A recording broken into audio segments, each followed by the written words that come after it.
안녕하세요. 자, 오늘 이제 법정지상권이죠.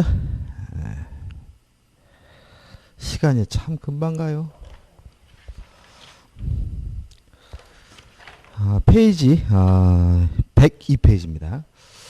사례 11에 나오는데 일단 법정지상권은 건물이 있고 건물과 토지 소유자가 같았다가 일정한 사유로 토지와 건물의 소유자가 달라지면 법정지상권이 발생하게 되는데, 이런 요건을 갖추더라도 법정지상권이 발생하지 않는 경우가 있어요. 두 가지를 기억해 두시는데, 사례 11이죠. 갑은 을로부터 미등기 건물을 대지와 함께 매수하였으나 대지에 관하여만 소유권 이전 등기를 넘겨받고까지 끊어볼까요? 자, 그러면 원래는 을이 소유였고 건물도 을의 것인데 요 건물이 미등기잖아요.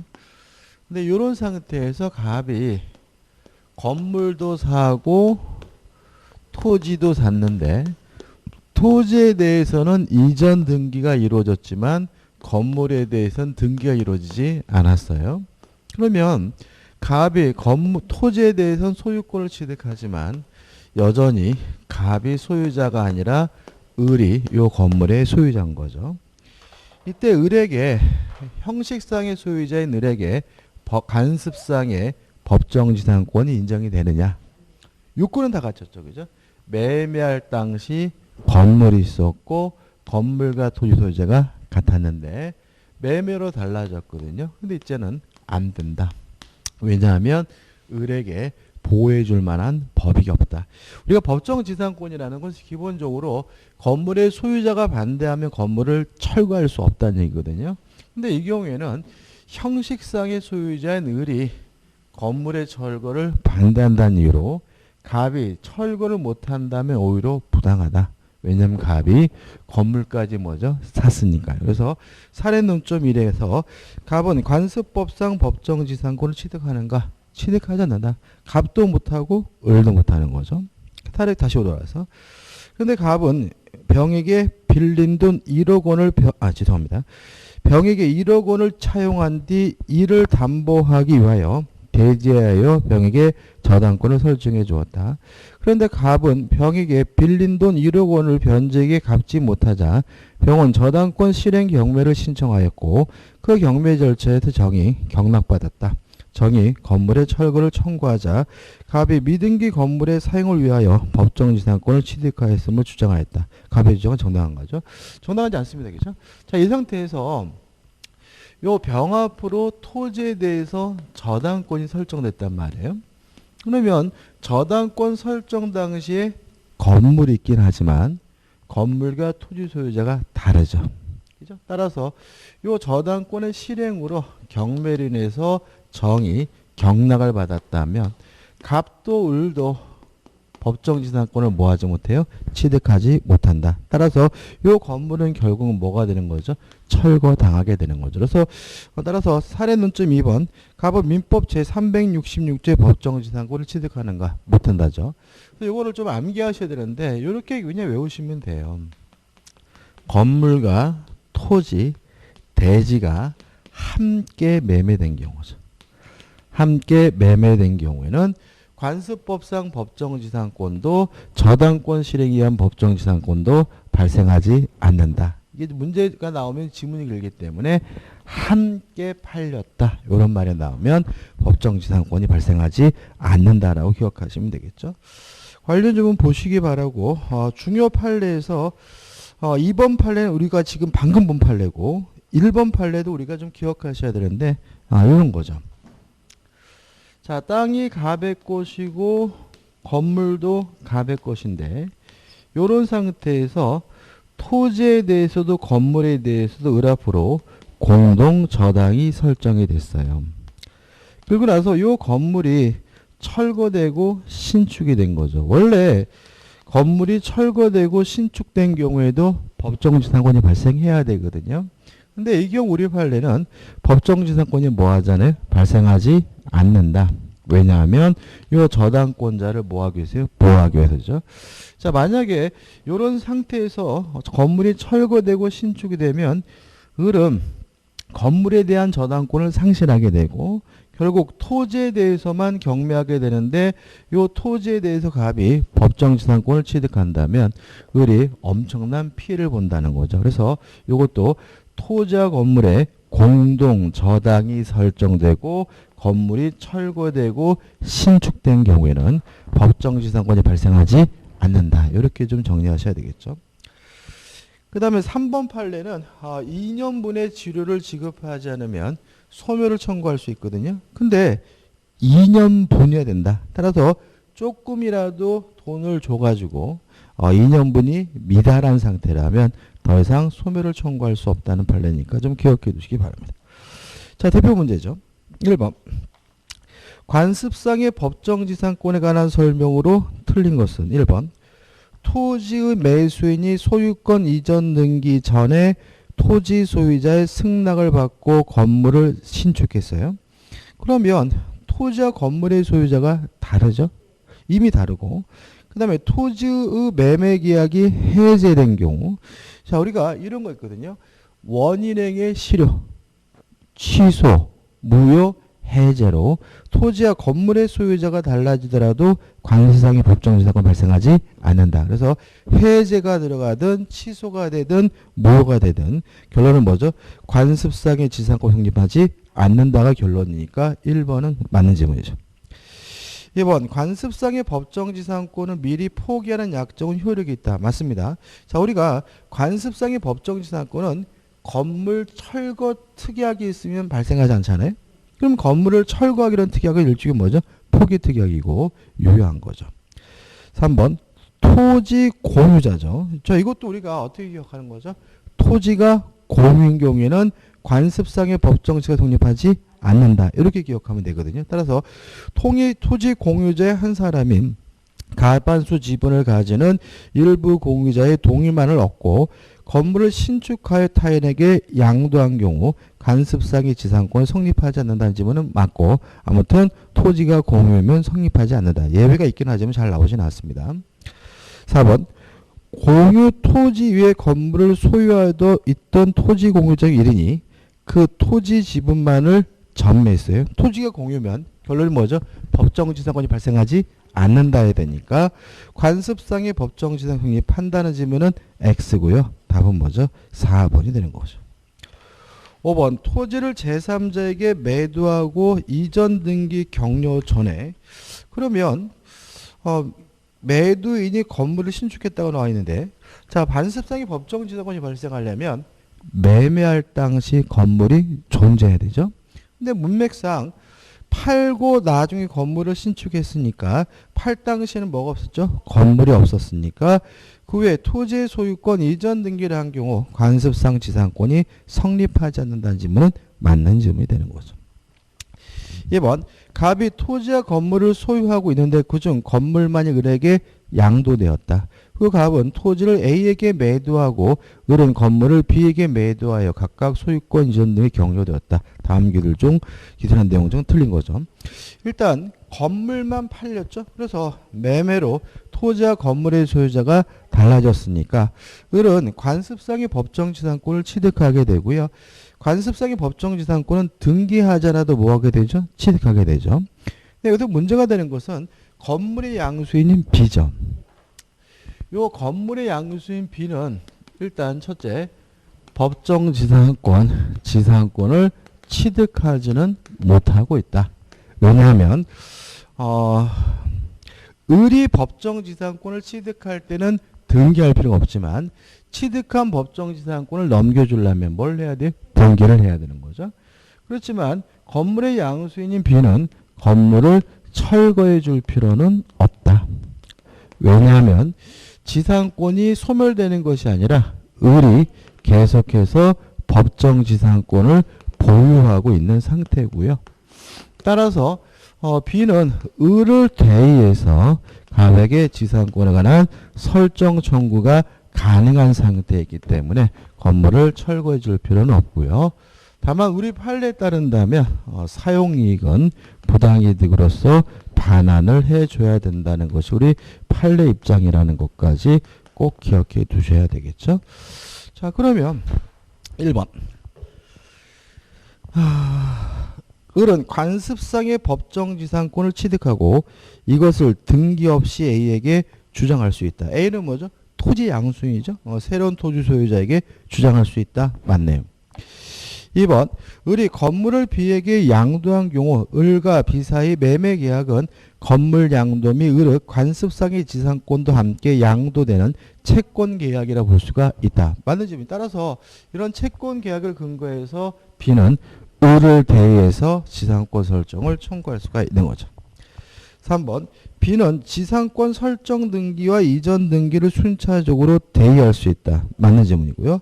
4번 A는 지상권의 부담을 용인하고 그 설정 등기 절차를 이행하여야 할 의무가 있는 자이므로 B에 대한 건물 철거를 청구하는 것은 신의 측에 반하여 허용할 수 없다. 다시 말하면 B는 건물을 철거당하지 않죠.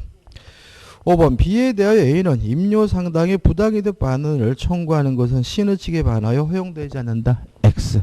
다만 사용액은 부당이득으로서 반환해 줘야 되니까 현재 토지 소유자인 B는 부당이득 반환을 청구할 수가 있으므로 5번이 X가 되는 거죠.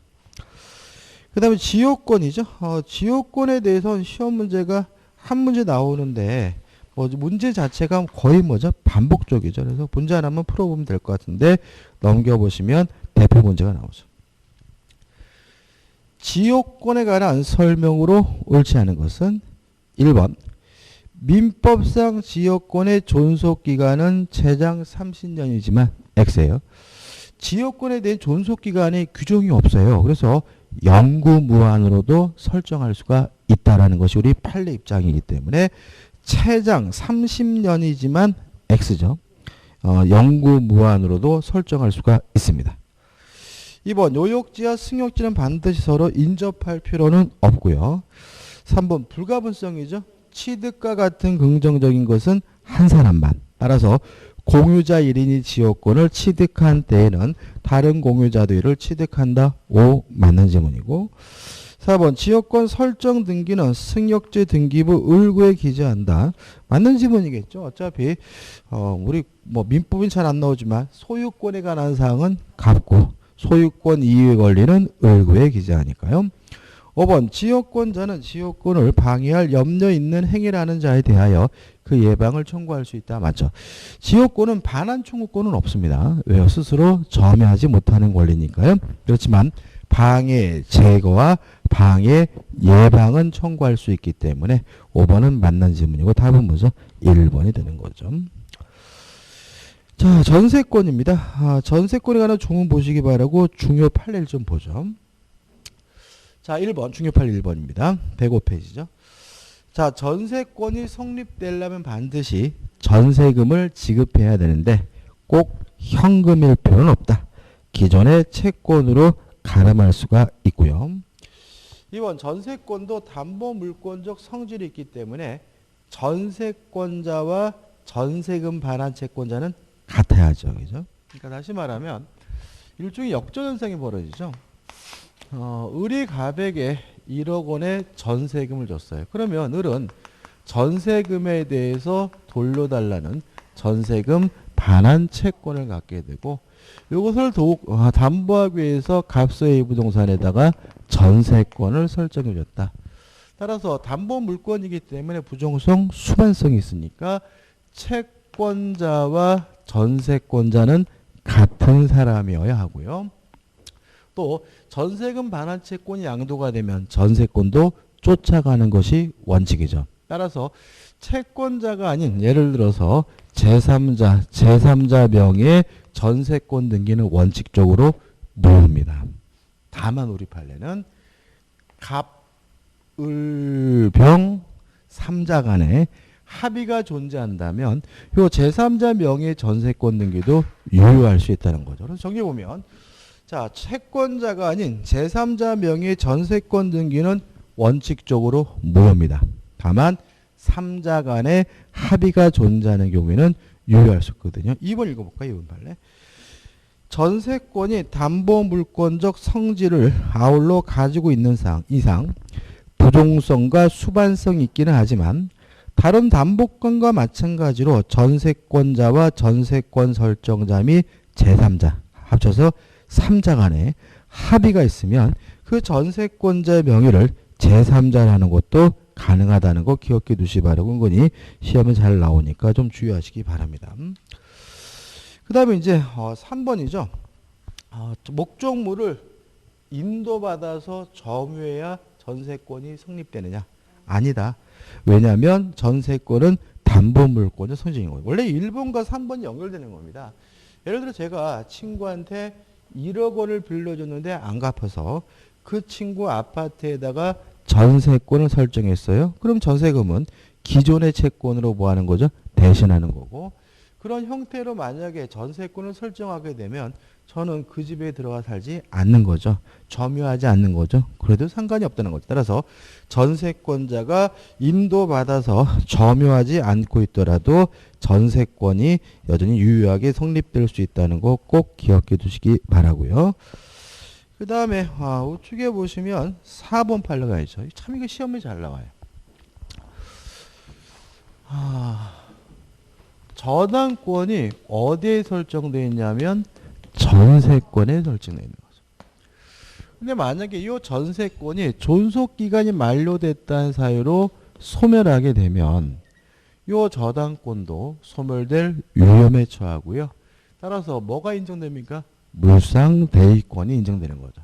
다시 말하면 전세권이 소멸되게 되면 그 가치 변형물로서 전세금 반환 채권이 생기게 되고, 이 저당권자는 전세금이 지급되기 전까지 뭐 하면요? 압류를 하면 이 전세금에 계속 그 효과가 미치는데, 이것도 일종의 뭐죠? 물상대인 거죠. 따라서 전세권이 소멸된 후에는 더 이상 저당권자는 전세권 자체에 대해서는 실행할 수가 없습니다. 이 전세금이 지급되기 전에 압류함으로써 전세금에 대해서 전세금 반환 채권에 대해서만 실행할 수 있다는 거 좀 주의하시기 바랍니다. 그 다음에 5번 일부 전세권자죠. 이것도 시험이 잘 나오죠. 자, 목적물의 일부에 대한 전세권자가 두 가지를 기억해 두시는데, 첫째, 목적물 전부에 대해서 경매권이 있느냐? 없다. 다만 어떤 원인으로 경매가 됐을 때 그 경매 대금에서 우선 변제권은 인정해야 된다. 그래서 일부에 대한 전세권자는 전부에 대해서 경매할 수 없고요. 다만 경매가 됐을 때 그 경매 대금은 전부에 대해서 우선 변제권이 인정된다는 거 꼭 기억해 두시기 바랍니다. 그 다음에 이제 6번 판례가 있죠. 6번 판례 한번 읽어볼까요? 6번 판례 좀 설명드렸네. 6번 판례가 지금 이게 2018년도 판례잖아요. 근데 이게 이미 벌써 시험에 한번 나왔어요. 나왔는데 또 나오게 되면 좀 어렵게 나올 것 같은데.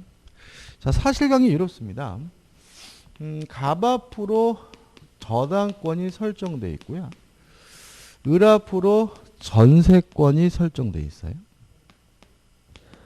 그리고 병 앞으로 저당권이 설정되어 있거든요. 자, 이런 상태에서 경매가 이루어지게 되면 모든 저당권은 무조건 소멸된다는 원칙에 따라서 갑 소멸하고 병 소멸하고요.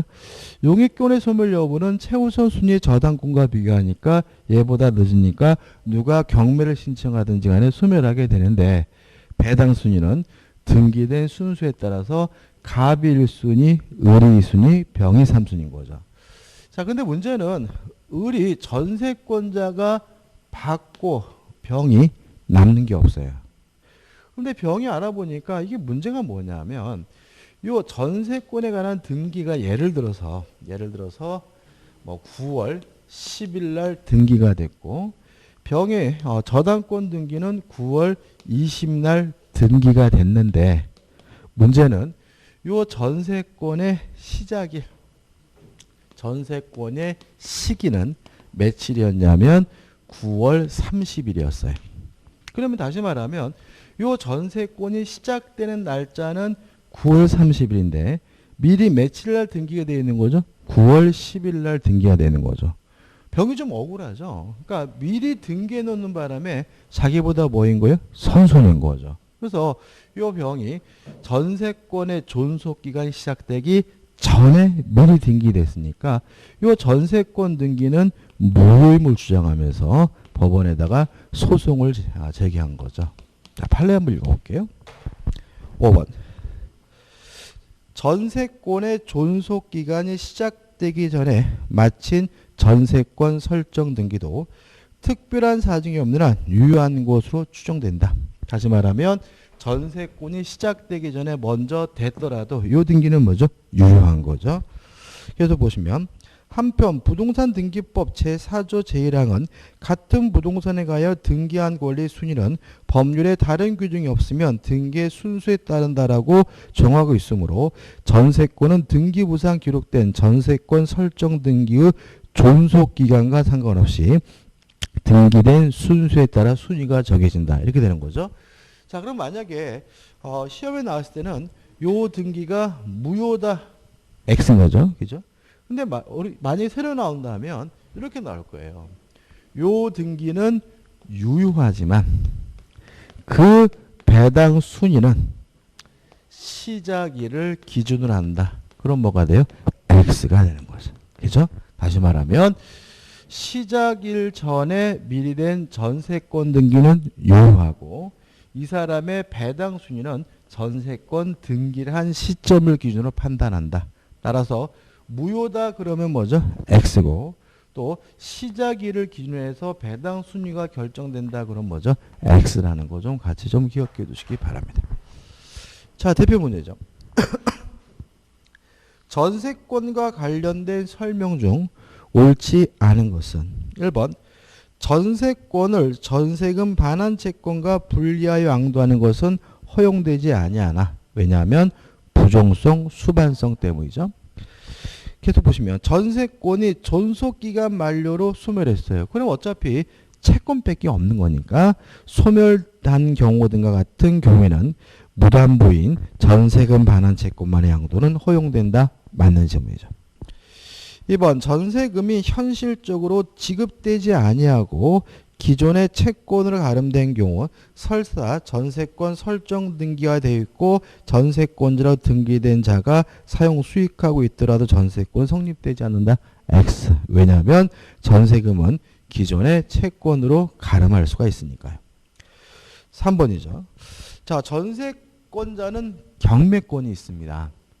또 목적물의 반환과 전세금의 지급은 동시 이행관계. 따라서 3번도 중요한데 전세권자인 채권자가 전세 목적물에 대한 경매를 청구하려면 우선 다른 말로 하면 먼저 전세권 설정자에 대하여 전세 목적물의 인도 의무 및 전세권 설정 등기 말소 의무의 이행 제공을 완료하여 전세권 설정자를 이행지체에 빠뜨려야 한다. 맞는 질문이고 쉽게 말하면 먼저 집을 비워줘야 된다는 얘기죠. 이유는 전세금의 반환과 목적물의 반환은 동시 이행관계이기 때문에 그런 거죠. 4번 한 개 건물의 일부분의 전세권이 설정되어 있는 경우에 그 전세권자는 그 건물 전부에 대하여 후순위 권리자 기타 채권자보다 전세금의 우선 변제를 받을 권리가 있으나 일부 전세권자도 우선 변제권이 있죠. 그래서 보시면 전세권 설정자가 전세금의 반환을 지체하더라도 전세권의 목적물이 아닌 나머지 건물 부분에 대하여는 우선 변제권을 변론을 하고 경매 신청권은 없다. 다시 말하면 일부 전세권자는 경매권은 없는 거죠. 5번 전세권만이 설정되어 있는 부동산에 관하여죠. 그러면 전세권보다 선순위 권리가 없는 거잖아요. 그러면 경매가 되더라도 소멸하지 않는 것이 원칙이니까 저당권자가 경매 신청하여 제3자에게 경락되었더라도 전세권자의 용의권을 확보하기 위하여 전세권은 소멸하지 않는 것이 원칙이다. 다시 말하면 최우선순위 저당권보다 빠르면 전세권은 소멸되지 않습니다. 사례 10이죠. 갑은 을에게가 자신의 집으로 들어와 장독대를 깨고 마당에 말리고 있던 인삼과 녹용들을 다 먹어치웠다. 갑은 너무 분하여 을에게를 쇠사슬로 묶어두고 을에게 손해배상을 청구하였으나 을은 개를 잡아먹든지 돌려주든지 마음대로 하라고 하였다. 그런데 나중에 자신에게가 갑의 인삼과 녹용을 먹었다는 소문을 듣고서 을은 갑에게 장독대와 녹용값만 물고서 개의반환을 청구하였다죠. 편한 논점 1번. 갑의 행위는 정당한가? 정당하다. 왜냐하면 요 장독대가 인삼가 녹용값은 개, 목적물에 관해 생긴 채권이니까 뭐 할 수 있죠? 유치권 행사할 수가 있으니까요.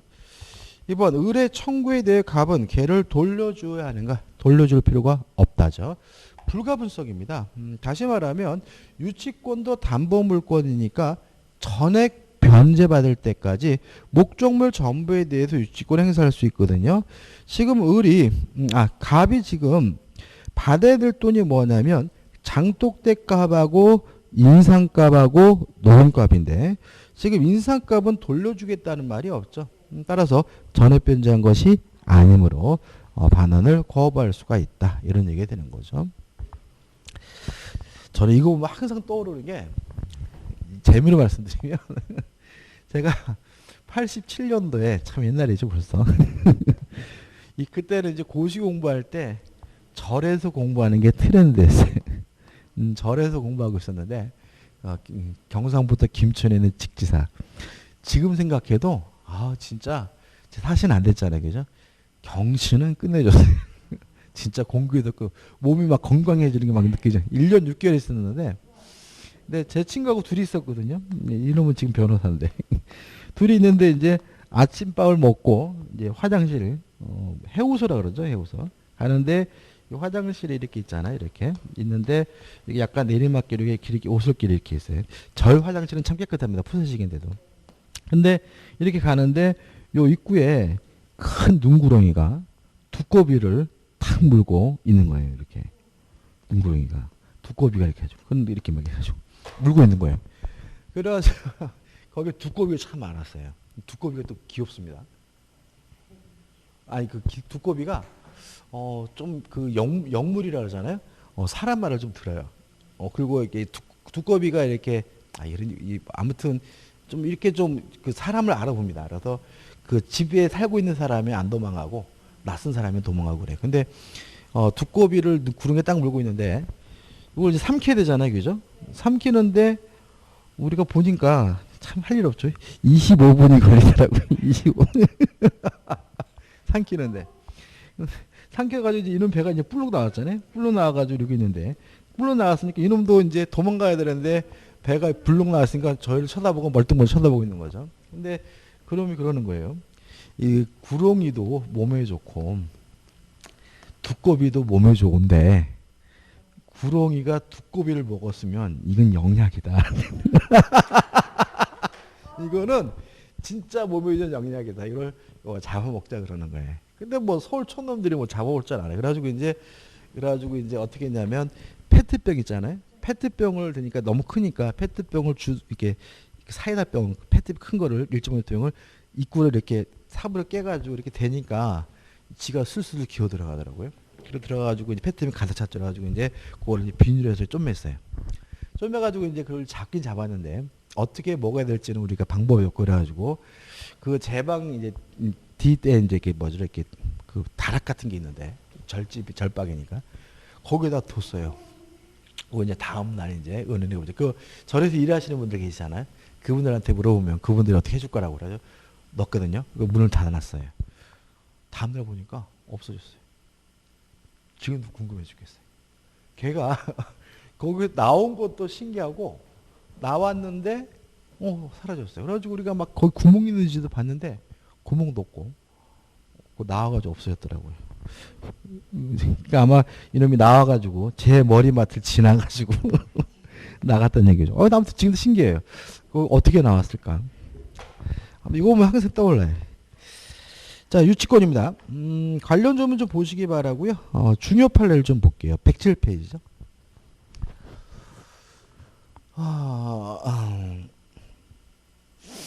자, 가번 판례인데 일단 유치권은 경매가 되더라도 경락인에게 원칙적으로 대항할 수 있어요. 물론 경락인에게 대항하려면 경매 개시 결정 등기 전까지 유치권이 성립해야 되겠죠. 별말 없으면 그게 원칙이니까 경락인에게 대항할 수 있어요. 근데 그 경락인에게 매수인에게 변제해달라고 청구할 수 있느냐? 없다. 다시 말하면 경락인에게 매수인에게 유치권을 가지고 대항할 수 있을 뿐 직접 유치권자로서 변제해달라고 뭐 할 수는 없어요? 청구할 수는 없다. 이런 얘기죠. 그 다음에 이제 나번 판례죠. 우리가 시험에 잘 나왔던 것은 뭐냐면 임차인이 유치권을 행사하고 있는 동안에 그 목적 부동산을 원래 목적대로 사용 수익하는 것은 가능하다. 왜냐하면 보존에 필요한 핵이니까. 만약에 예를 들어서 아파트다 주거용 건물이라면 목적대로 주거용으로서 계속 뭐 할 수 있어요? 거주할 수가 있는 거거든요. 근데 문제는 뭐냐면 공사대금 채권자예요.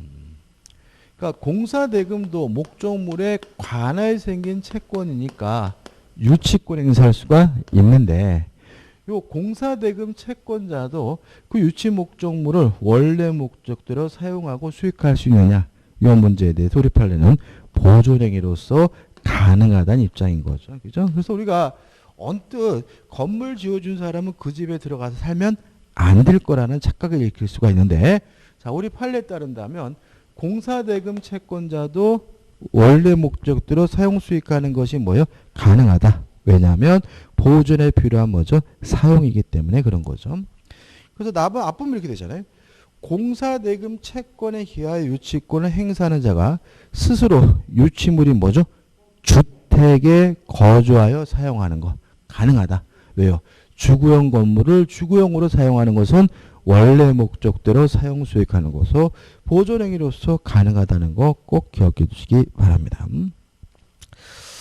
그 다음에 다번 판례는 유치권은 법정 담보 물건이지만 특약으로 배제할 수 있어요. 근데 문제는 뭐냐면 요 유치권 배제 특약이 있는 경우에 그 배제 특약을 가지고 제3자가 주장할 수가 있느냐 이 문제인 거죠.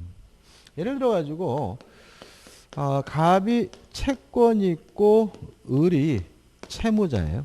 뭘 예를 들까요? 건물이라고 할게요. 건물에 대한 공사대금을 하죠. 근데 갑과 을이 유치권을 행사하지 않겠다는 뭘 했냐면 특약을 했어요.